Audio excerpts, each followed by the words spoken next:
終於翻嚟同大家講電影啦！舊年年尾咧，知道有部紀錄片叫做《香港四徑大步走》，口碑好好嘅，咁我就等到今時今日，擠到啲時間出嚟去睇啦。始終佢放映嘅戲院同場次唔係好多嘅，佢係百老匯獨家放映，閒日就一日做幾場嘅啫。雖然我睇到嘅評論唔係好多啊，但係亦都係因為有呢部戲，我先知道原來有個咁樣嘅活動，一項可以話係鐵人耐力賽啦。喺60個鐘頭裏邊行晒香港4條主要嘅行山徑，原來呢個項目呢，喺香港今年已經搞到第15年噶啦。而家戲院上畫嗰個呢，就應該係2020年第10屆嘅賽事嚟嘅。60個鐘頭裏邊要行晒香港最長嗰4條行山徑，真係唔講得少，我就真係唔敢挑戰呢一個項目啦。你叫我行下100公里，勉強都可以。而呢項比賽嘅發起人呢，佢係一位外籍人士嚟嘅，佢嘅名叫做 Andre Blumberg， 而佢喺香港嘅正職呢，佢係中電嘅 Chief Digital Officer。咁多香港人中意跑步啊，你睇每年嘅渣馬有咁多人參加就知啦。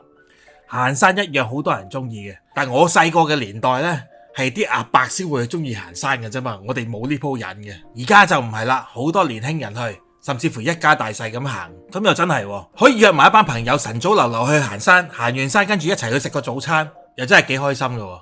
而家喺香港行山，你唔好以為冇乜人去啊，一到假日個山係逼爆嘅。即係最熱門幾個行山徑呢，我哋行過成日都會諗，如果可以喺山上面開檔糖水鋪或者賣沙冰嘅嗰啲，咁啊發達啦！即係平日翻工你喺中環或者銅鑼灣都已經逼餐死噶啦，咁啊放假諗住輕鬆下啦，行下山咁樣樣，哇！點知一樣咁多人。對於呢部紀錄片呢，我唔會太着墨去評論佢好唔好睇啊，因為佢係嚟自一個真實已經搞咗10幾年嘅跑山耐力賽而產生出嚟嘅一個紀錄片。其實類似嘅 documentary 好多嘅，咁佢係因為發生喺香港啊嘛，所以香港人睇特別多感受啦。短短個零2個鐘嘅篇幅，即係集中講幾個跑手嘅體驗，同埋只係影到少少佢哋嘅過程。咁個攝影其實係有難度嘅，因為攝影師唔能夠跟足佢全程咁去拍佢哋噶嘛。即係佢每個山可能都有幾個唔同嘅攝影師跟住噶嘛，而且仲有咁多選手去參賽，咁所以佢哋一定係 focus 比較熱門同埋有 potential 嗰啲參賽者嚟到去拍攝嘅。個賽手用咗2日半嘅時間去完成個賽事啊嘛，咁你個 camman 一定係要分段咁去跟佢噶啦，你唔能夠一個跟晒噶啦，同埋 camman 要揸住個 cam 又要拎燈咧，夜晚嘅時候有一定嘅危險性啦，因為個消耗太大啊。如果攝影師係用嗰個 DJI Pocket 即係咁細個 cam 嚟拍嘅話呢，輕便啊嘛，咁咪容易掌控好多咯。同埋佢哋今次大規模咁樣拍攝嘅話呢，係第10屆啦嘛。之前我相信佢哋都拍過好多嘅，有晒經驗嘅。其中佢哋集中拍嗰個主角呢，都拍得好足下嘅。其實我都試過拍呢一類嘅片啊，即係跟住一個賽手，然後走一個山頭咁樣啦，跑2個幾鐘咁樣。嗱，呢個稍後我再講。導演初頭 focus 嗰2個男主角呢，一個就中途退賽啦，另一個就跑晒嘅，不過就贏唔到，超咗時添嘅。後來就另一個男仔攞冠軍啦，咁就當然睇得出其實佢真係冇預計到攞冠軍嗰個會贏到嘅，因為佢比賽時候嗰啲畫面唔夠多啊，只係事後補翻一啲訪問俾佢咯。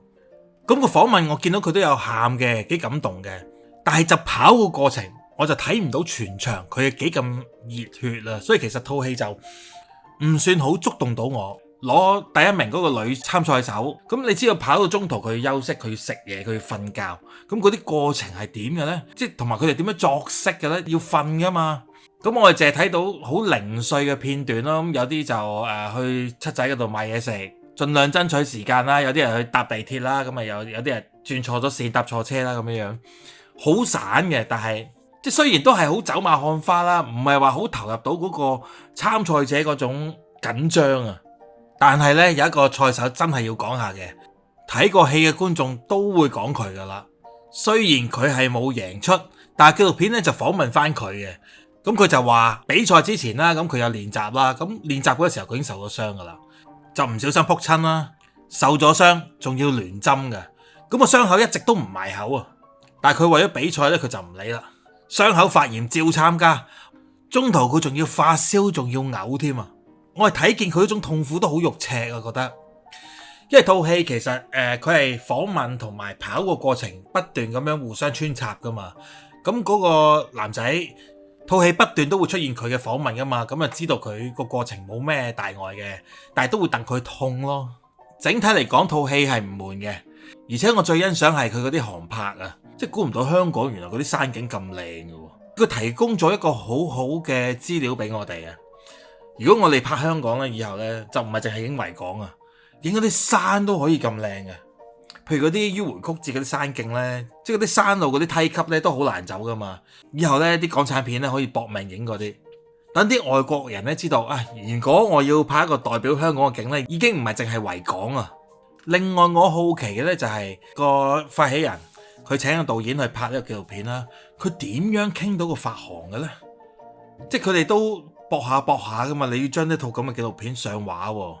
而且佢而家成功咗啦，相信都過千萬啦。我嘅觀感啊嚇，即係唔怕得罪講句，我覺得我上 Netflix 睇都得㗎呢套戲，我唔一定需要入戲院睇先會有一個好特別嘅感受，唔會嘅。我喺屋企睇，相信個效果差唔多嘅啫。我就唔係話呼籲啲人唔好去戲院睇，留翻屋企睇啦，或者等 Netflix 有一播先睇啦咁樣。可能佢冇咁快會喺網上播先嘅。我相信過埋個金像獎先啦，上多1個月先啦。另外我覺得好聰明嘅地方呢，就係佢用電影嚟宣傳翻佢呢個運動。而家有套咁嘅紀錄片呢，咁啊有機會吸引世界各地嘅賽手嚟參加佢呢個香港四徑比賽啊嘛。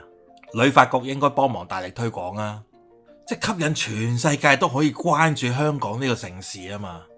即係你喺香港玩呢個比賽，佢嘅特色佢唔係淨係行山咁簡單喎。佢會經過啲民居，又要轉駁啲交通工具，而且啲山路唔易行噶。紀錄片裏邊都有講啦，即係嗰啲梯級嘅設計係不規則嘅，亂嚟嘅。山上面又有野狗啊、野豬啊。呢一個項目呢，我真係覺得係為咗香港而設計嘅。其他地方搞呢，唔知會變成點樣啦。因為香港係一個真係高速嘅高壓城市啊。我哋平時每日翻工翻學都係趕頭趕命噶啦。即係我喺度諗緊啊，如果個參賽者啱啱跑到要轉駁地鐵嘅時候，遇啱朝頭早啲人翻工，哇，點比賽啊？成身臭汗要同人逼地鐵，逼唔逼到上車都成問題啊！我諗啲參賽者有計算過呢一樣嘢嘅。我好佩服嗰啲參賽者㗎，因為山路真係唔易行㗎。嗱，若干年前呢，我喺深圳認識個朋友，佢開咗一間馬拉松活動公司。佢就係定期喺深圳搞一啲行山嘅賽道，都唔一定係行山嘅，總之係合適搞馬拉松嘅地方咧，咁佢都會去申請去搞嘅。然後咧就邀請唔同嘅企業去參加，咁樣就學足香港渣馬嗰套做法嚟搞嘅。咁隔咗好多年啦，冇聯絡，唔知佢而家搞成點啦。咁我有幸咧就係跟住嗰個創辦人行過一次深圳，我唔記得邊個山啊，就行足2個幾鐘嘅。咁所以我就知道拍攝嗰個困難啊！咁當日呢，我只係拎住一個好輕便嘅 DJI Pocket 咁樣跟住去拍啦。但係佢因為跑得好快，佢唔會淨係喺度行，慢慢行，唔係咁樣嘅。佢係又跑又跳咁樣嘅，而且嗰啲山路呢，好多係爛地嚟嘅。你行過啲濕嘅泥呢，好容易跣親嘅。某啲路段呢，亦都好窄嘅，你唔小心呢，就有機會碌落山嘅。而且我跟過佢去嗰個比賽呢，參加人數唔係好多。佢點樣呢？佢係人比賽，同時亦都俾單車一齊行啊！即係人有人行，單車有單車行，大家都係行同一條路啊！